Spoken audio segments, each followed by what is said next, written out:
Boring ba ka mo, ha? Well, how about this? The pinnacle of boring weddings. Hindi mo na kailangang mag-imagine kasi alam mo na, Mikoy, kung paano nangyayari sa mga kasalan dito. Ha? Dito ang chairs. Ayan. Dito ang pastor. Tapos ang entrance ng bride. Nakasakay dyan sa balsa na may heart. Or, di kaya dito, sa pedal boat. Basta depende kung anong trip mo. At dahil dito ako nag-work, meron pa akong employee discount. Langak! Makakatipid ka ng 20%. At may pag-giveaway pa. May libreng pili na. Sarap kaya nun, sweetheart. Pero syempre, kailangan din po natin ng ibang option, di ba? Kasi medyo masyadong kalma po tong lugar na to eh. Eh syempre, yung love story namin ni Sweetheart, pasabog talaga. Pasabog ba ka mo? I have an idea. Isang lugar kung saan hindi mo lang basta sasabihin ang I love you. Kung hindi, I love you pa. Diyan! Sa Crater ng Mayon! Yes! May kilala ako na pwedeng kausapin para papasukin tayo sa 6-kilometer danger zone. At nako, swerte tayo, ha? Late nag-aalboroto ang Mayon. Nako, kapag sinawerte ang backdrop ng kasal nyo sa likod, may naglalagablab na lava. As if nag-iinit na love. Ang love na forged in lava. Sabihin mo nga, dali. Sabihin mo, I love you. I love you. Hindi ganyan. Ganito. Kailangan may pakita ko sa'yo. Dali, bitawan mo na muna yan. Halika. Dito. Sandali, mawalang galang na. Bitawan mo na muna yan. Sabihin mo nga, I love you. I love you. Yan, ganyan. Pwede. Uy, I'm loving it, ha? I told ya. Mukhang memorable yan, ha? Bakit pa kailangan maging memorable? Gusto ko lang naman magpakasal. Ayoko magpakamatay. Ha? Patay agad? Napakanega mo naman, Iha. I'm not being nega. It's a fact. May rason kung bakit may permanent danger zone sa paligid ng Mayon. Ayoko naman magpakasal habang active yung volcano. Who knows what will happen? Masyado ka namang choosy. Ano mang gusto mo? Oo nga, sweetheart. Ano bang gusto mo?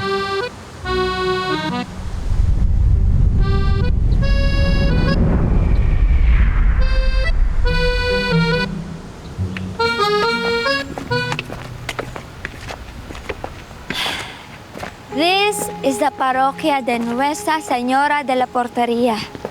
Yeah. Naalala ko lang kasi Patrocinio de Maria Santissima. kung saan church mo ako unang dinala. Dito ba gusto nyo? Alam nyo, statistically speaking, ang mga kinakasal sa simbahan ay... Ma'am, what if, ano kaya? Doon kaya muna.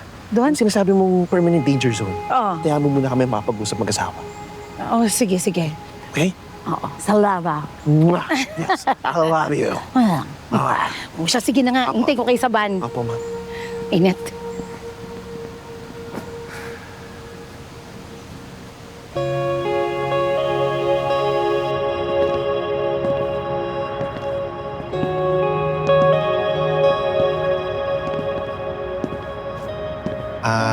Sweetheart, alam ko hindi ka masyadong traditional, pero I think this will be perfect.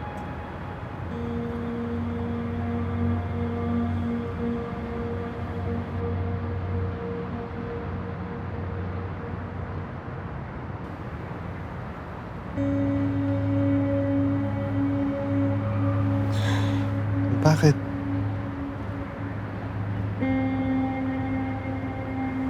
Naaalala ko lang kasi si Mama at si Papa.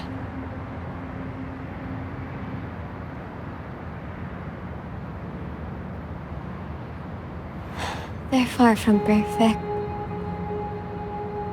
At kung tutuusin, Sila naman talaga yung rason kung ba't naggulo-gulo yung buhay ko. Pero pag nakikita ko kasi yung sarili ko, saying my vows, sa harapan ng altar, sa harap ng love of my life, dapat nandun sila, di ba? Kasi kahit anong nangyari, magulang ko pa din sila.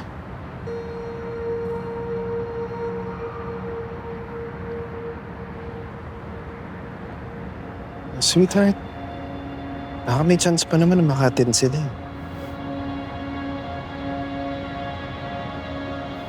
Di na ako maasa. Sweetheart, huwag muna sumuko. Hanap tayo ng paraan. Okay? Promise, gagawin kong lahat. Mabigay ko lang lahat ng gusto ko. Di ka dapat nagpa-promise sa harapan ni Mama Mary. Bakit? Dapat tuparin mo yan. Oo nga. Doon sa senyora, promise naman po talaga eh. Ibibigay ko po lahat. Maging masaya lang po si Kiara. Promise. Promise na yun eh.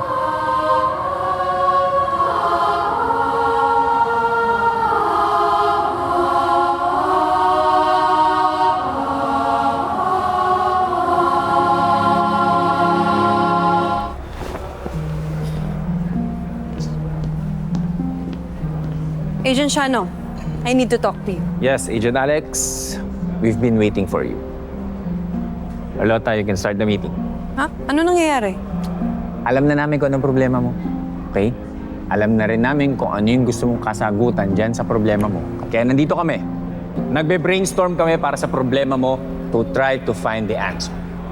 Really? Yes? Alam niyo na kung anong kailangan ko? Yes.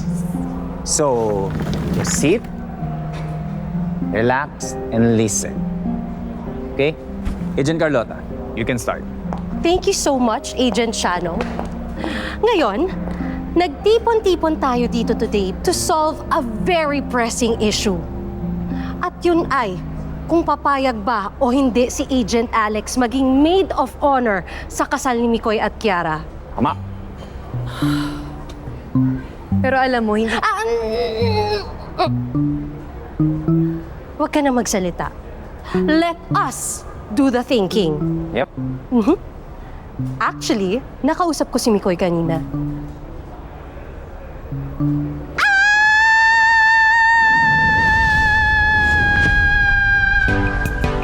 Uy, pwede ba? Kumalma ka muna, Carlota.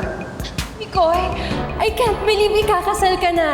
Isipin mo, tumawag lang ako para i-recruit ka sa multi-level marketing. Tapos yun pala, ikakasal ka na. Uy, easy ka lang. Ang tanong, nakausap mo na ba si Agent Alex? Agent Alex? Mikoy, huwag mo sabihin na ngayong ikakasal ka na. Ngayon mo pa nataypan si Agent Alex. Uy, easy. Ano pinagsasabi mo? And that is how I learned that Kiara offered Agent Alex to be her maid of honor sa kanyang kasal. And that is why this meeting is necessary. Dahil Agent Alexandria Cortez needs our advice. Dahil kailangan niya ng ating gabay, ng ating tulong, papunta sa tamang daan, sa tamang landas. Amen! Given our problem, kailangan natin i-SWOT analysis ang sitwasyon na ito. Okay? Kailangan isa-isahin natin, i-analyze ang mga strengths, weaknesses, opportunities, and threats sa pagiging maid of honor ni Agent Alex. Basta sa akin, basta magkakasama tayong lahat. Masaya na ako. Oo, aba eh. Di isama mo na dyan si Betchay. At saka yung mga tao natin sa tortahan natin sa Cebu. Di ba? Oo nga, sama. Dapat kasama si Betchay eh. Kung isasama natin si Betchay, dapat kasama si Paring Pato. Kailangan si Paring Joji, Paring Raul, Paring Bax, di ba? Eh, siyempre, hindi pwede nawala si Raul. Si Luis. Si Brother Luis. Pwede, isama na rin natin dyan ng Legion of Mary natin. Eh, marami dyan na malapit sa atin. Sister Patricia, Sister Marichelle, and then si Sister Jessie. Ate kasi yung mga tanod, sabihan nyo lang ako para masabihan sila. Kasi bawang tampo yun, para hindi sila masabihan eh. Oo nga naman. Eh, syempre, kung kasama yung mga tanod, hindi pwede, di kasama yung tropa natin, yung tropang gala, tsaka tropang loopers. Sandali! Akala ko ba pinakamalalapit lang na pamilya? Eh bakit parang kulang na lang imbitahan natin ang Senado at saka ang Kongreso? Parang gusto niyong imbitahin ng buong Pilipinas! Alam mo, hindi ko naisip yung Leonela. Magandang ideya yan. House of Representatives, yung Speaker, Senate President, kasama din yan. Ang lakas magnegado dyan. Siyempre, saan galing ang pera?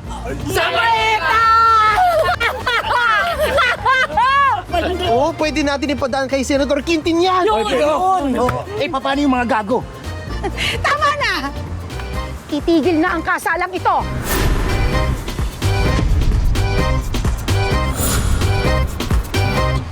So, umpisahan natin sa S, sa strength. Okay, strength. Maganda yung SWOT na yan. Strength. Ang isa sa mga strengths na meron si Agent Alex ay ang pananatili ng kanyang bonding at connection kay Mikoy at Kiara. And as a maid of honor, lehitimo na siyang makakasama sa buhay ng dalawa. Dahil sabi nga nila, di ba, bonds makes us stronger. And we are as good as the strength of the connection we have to other people. But, that's also weakness. Lalo na laging nadadama si Agent Alex sa gulo ng buhay nila Mikoy at Kiara. Not to mention, baka ma-demoralize si Alex. Kasi nga si Mikoy yung the one that got away niya. Pwede ba, Kiara? Teka, we have an opportunity. Pag pumayag ka na maging maid of honor, malalaman mo ngayon bawat galaw at kung saan si Mikoy at Kiara, particularly si Kiara. Malalaman mo kung babalik siya sa pagiging sindikato niya. Magandang opportunity yan. Oo nga. Okay.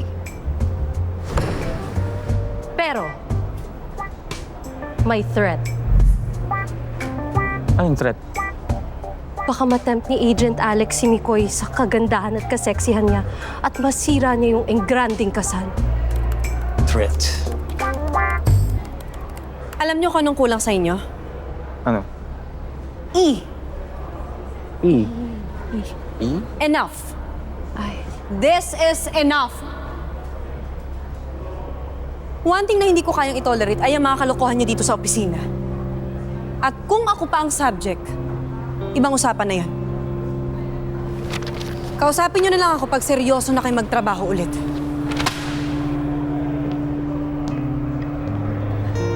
Don't worry, guys. I think we were helpful. No. Ina. Ito kasi. Ikaw kasi. Tigil mo na yan. Ikakasal na, nagsiselos na siya.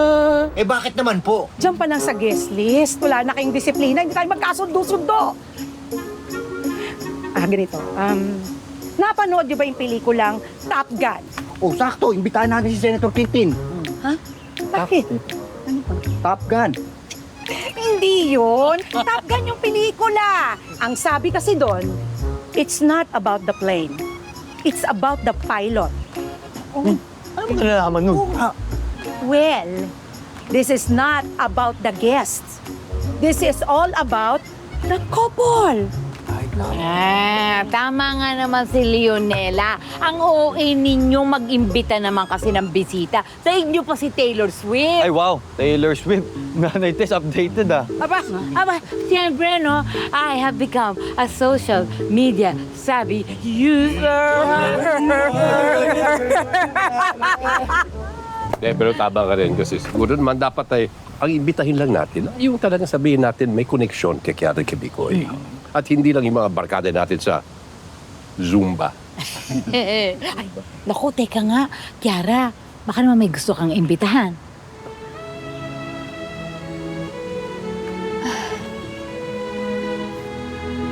Nanay Tess, unahin niyo na lang po muna yung mga gusto niyong imbitahan. Okay lang.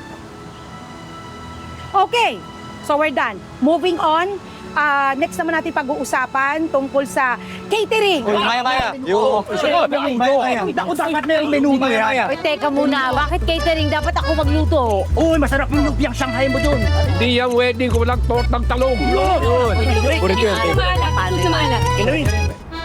Ano, sweetheart? Okay ka lang? Okay naman. Oo, huwag mo na isipin yung mga yun. Makukulit talaga yun pagdating sa mga guest list na yan. Nakakatuwa nga eh. Kasi excited natin sila sa wedding natin. Kung gusto nga nila invite everyone, okay lang. Sweetheart, di mo ba narinig yung wedding planner? More guests, mas malaki ang gastos. Sweetheart, we have the rest of our lives para bayaran ng utang. Ba't ayaw mong imbitahan si mama at papa mo? Alam mo naman kasi na hindi posible. Well, pwede ko naman kausapin si Agent Alex. Total, in-invite mo naman siya as maid of honor mo. Baka naman may pwede siyang gawin, di ba? At yun na lang ireregalo niya para sa'yo. Pero di ko naman alam kung ano yung magiging reaction o kaya ba tanggapin ng mga magulang mo pag nakita nila yung mga parents ko. Sweetheart, maiintindihan nila. Okay? Kasi ano man ang mangyari, ano man pinagdaanan ng pamilya ko at pamilya mo, iisang pamilya na tayo ngayon. And families always forgive each other. Okay? May gusto na akong imbitahan. Okay, nice! Okay yan! Kahit sino, pwede. Sweetheart, basta ikaw.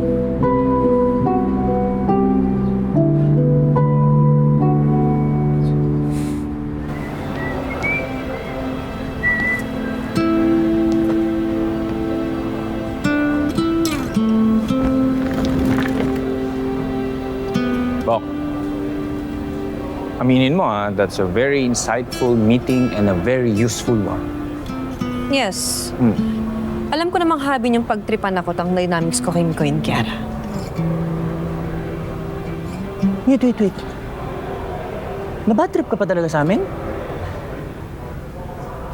Kung mababad trip ako, dapat noon pa. Okay, fine. So, kamusta? Nakapag-decide ka na ba sa offer ni Kiara sa'yo? I'm not even sure kung seryoso yung offer niyo. Bok, seryoso ang offer sa'yo ni Kiara. Alam mo kung bakit? She has no one. Lalo na ngayon nakakulong na yung mama at papa niya. So pag-isipan mo. Saglit, may nabanggit ka sa akin. Ano yung seryosong issue yung dalawa ni General Norberto? Finally! Interesado ka na sa trabaho mo ngayon. Ano nga? It's about Senator Quintin. Anong problema? Remember when I said that Senator Quintin keeps pushing na ipasok si Mikoy and Kiara ulit dito sa ahensya? Okay. Yeah. Sir Norberto wants us to keep our eyes open. Mukhang may niluluto yung buting senador. Okay. I'll inform the whole team.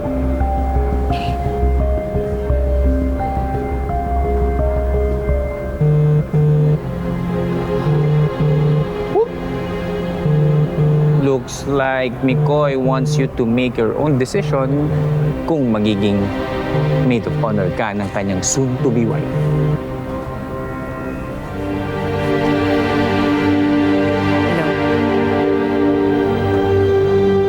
That will not be easy.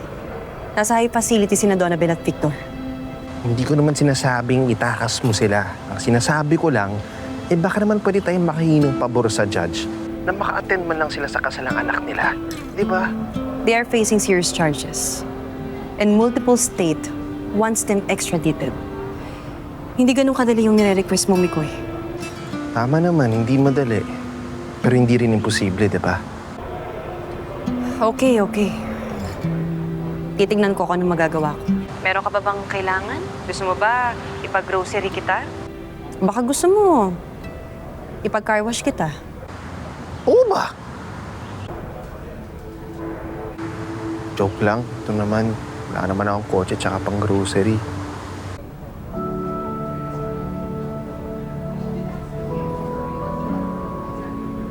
Sige na. Babalik na ako sa trabaho. Alex? Bakit? Okay ba tayo?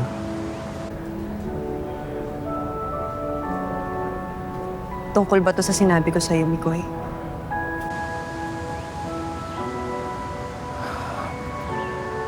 Oo. Alam mo, Mikoy, nagpakatotoo lang ako sa nararamdaman ko. Pero hindi ako nag-i-expect ng kahit na ano. At kahit yun naman ang nararamdaman ko, I hope sana maging okay pa rin na maging magkaibigan tayo. Oo naman, no? Siyempre. At sa lahat ng kaibigan ko, ikaw ang kakaiba. Dali kung may pagnanasa sa akin. Loko-loko. Joke lang. Siya nga pala, congratulations sa inyo ni Kiara. And tell Kiara,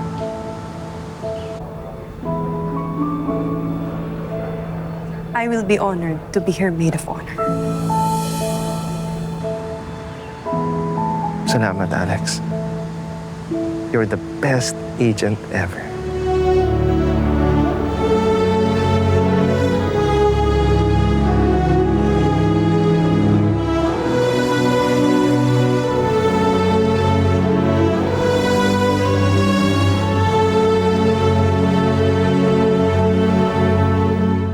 Hello mga kapatid, ako po si Andrea Brillantes bilang Kiara sa A Secret in Prague. Tuloy-tuloy na natin to! Next video na agad! And please subscribe to TV5 YouTube channel.